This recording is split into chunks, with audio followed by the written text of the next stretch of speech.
Bismillah. Bismillah.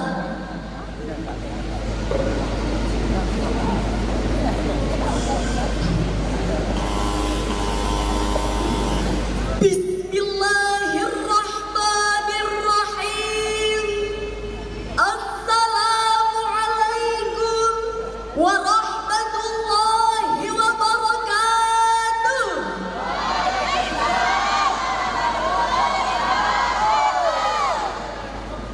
Alhamdulillahilladzi anzalal Qur'ana hudan wa nura wa ja'alahu mizanan lil haqqi wal batili furqana.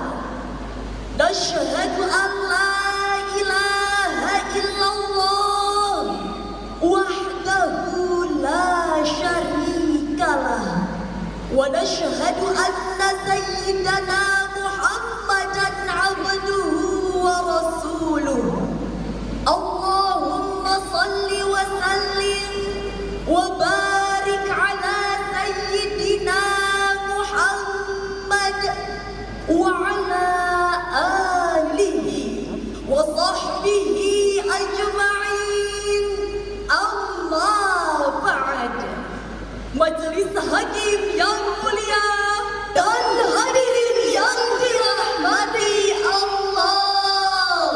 Seiring dengan perkembangan zaman dan kemajuan teknologi informasi, manusia dihadapkan pada derasnya arus berita dan informasi yang tidak seluruhnya mencerminkan kebenaran dan kemaslahatan. Cukup dengan satu potongan video tanpa konteks, satu tangkapan layar tanpa klarifikasi, maka jutaan jari siap menunjuk, ribuan komentar siap menghujat, dan kehormatan manusia runtuh dalam sekejap.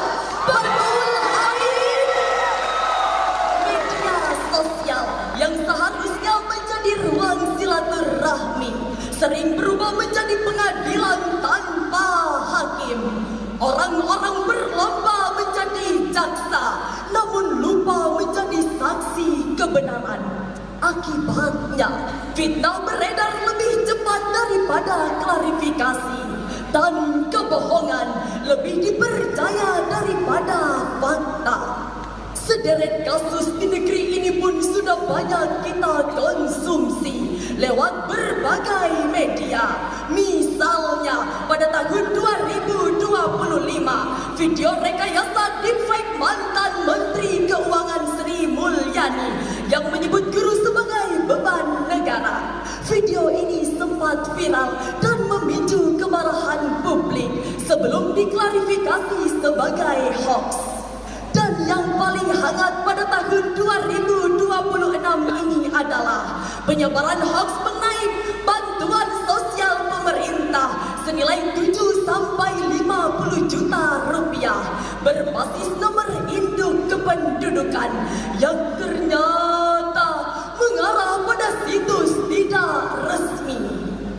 Hadirin, ketika kita menerima informasi semisal tersebut, sejatinya saat itulah sesungguhnya iman sedang diuji. Bukan hanya lisan yang akan dimintai bertanggungjawab, tetapi juga jari-jari yang menari di atas layar. Boleh jadi sebuah unggahan terasa ringan di dunia, namun sangat berat timbangannya di akhirat. Lalu, di manakah tuntunan Islam dalam menghadapi realitas ini? Maka marilah kita bahas permasalahan ini melalui syarahan Al-Quran dengan judul Tabayyun dan Akhlak dalam Bermedia Sosial. Sebagai landasan utama, marilah kita simak firman Allah Subhanahu wa Ta'ala dalam Al-Quran surah Al-Hujurat ayat 6. A'udzu billahi minasy syaithanir rajim.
yang terkutuk dengan menyebut nama Allah yang Maha Pengasih lagi Maha Penyayang. Wahai orang-orang yang beriman,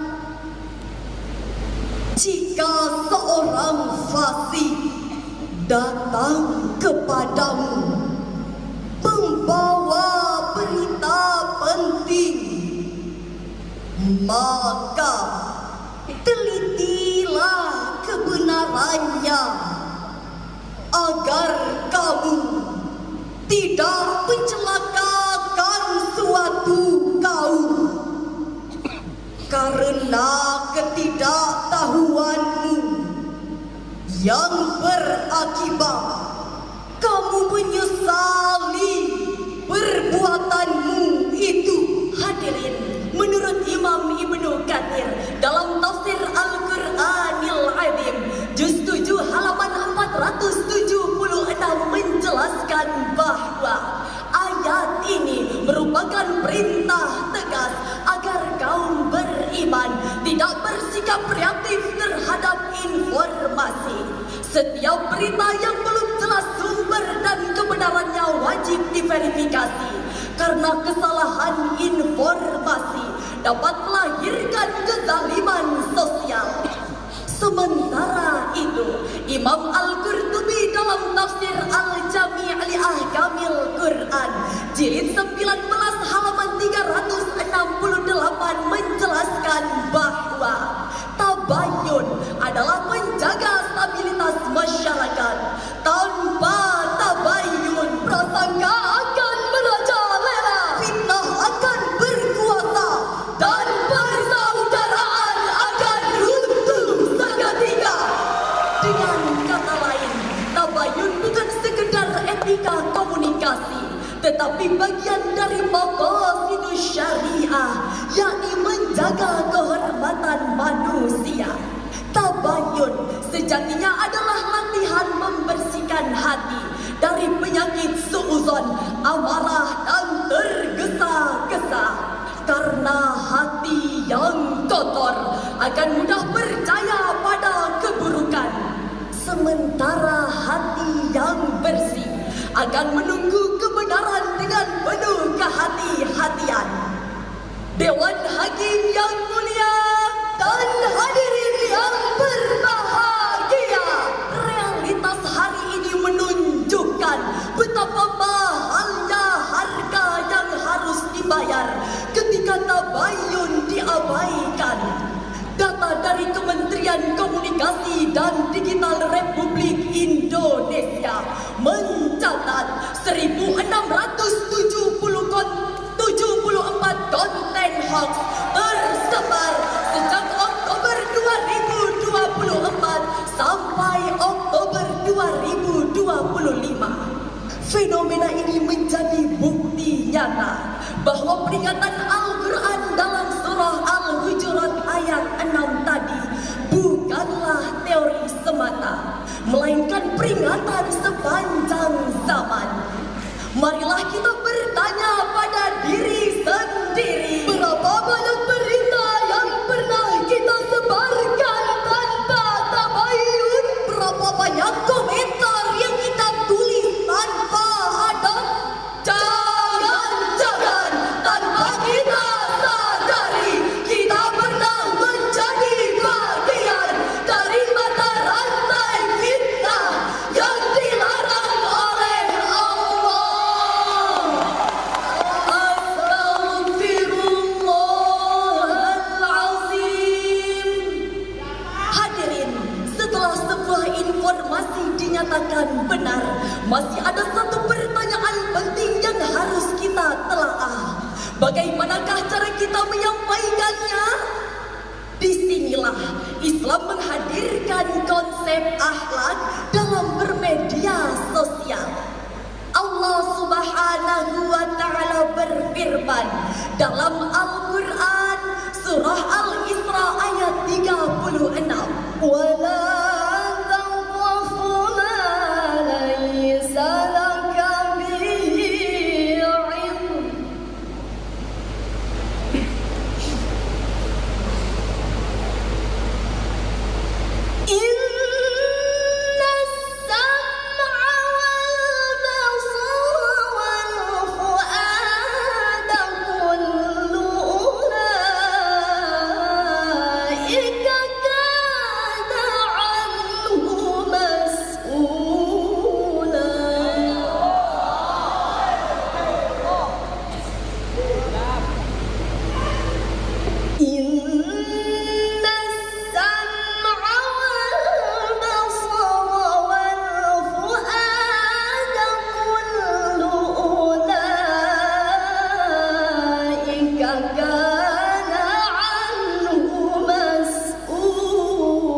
kau mengikuti sesuatu yang tidak kau ketahui.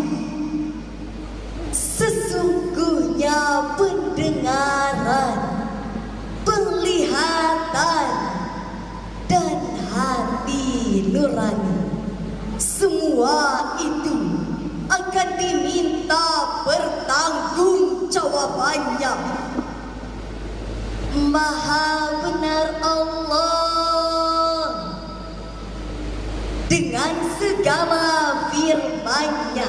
Hadirin, menurut Syekh Abdul Rahman An-Nasir As-Sa'di dalam tafsir As-Sa'di juz 4 halaman 250, ayat ini menegaskan bahwa setiap informasi yang kita terima, kita simpan dan kita sebarkan akan dihisab di hadapan Allah. Tidak ada satupun unggahan, komentar, dan pesan yang luput dari pertanggungjawaban.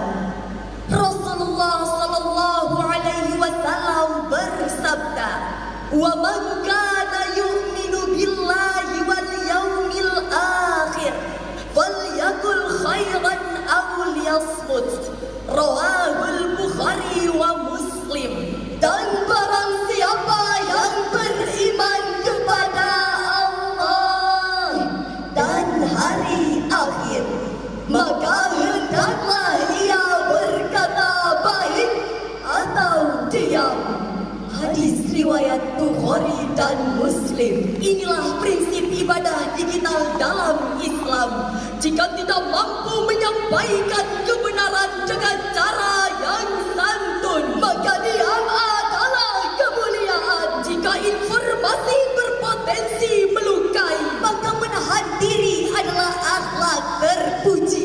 Hadirin, akhlak bermedia sosial dalam perspektif Al-Quran mengajarkan kita untuk berbicara dengan gaulan sadidan, perkataan yang benar, qaulan ma'rufa, perkataan yang pantas, dan qaulan layyina, perkataan yang lembut. Media sosial seharusnya menjadi sarana dakwah, edukasi, dan silaturahmi, bukan ladang caci maki dan perpecahan.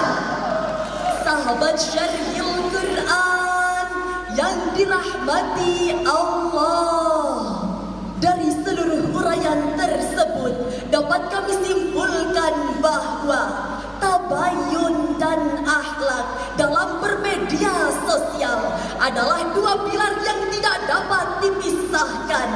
Tabayun menjaga kebenaran informasi, sementara akhlak menjaga kemuliaan manusia. Jika setiap jari dikendalikan oleh iman, jika setiap kata ditimbang dengan adab, dan jika setiap informasi disaring dengan tabayun, maka media sosial tidak lagi menjadi sumber fitnah, melainkan jalan dakwah, ladang pahala, dan saksi kebaikan.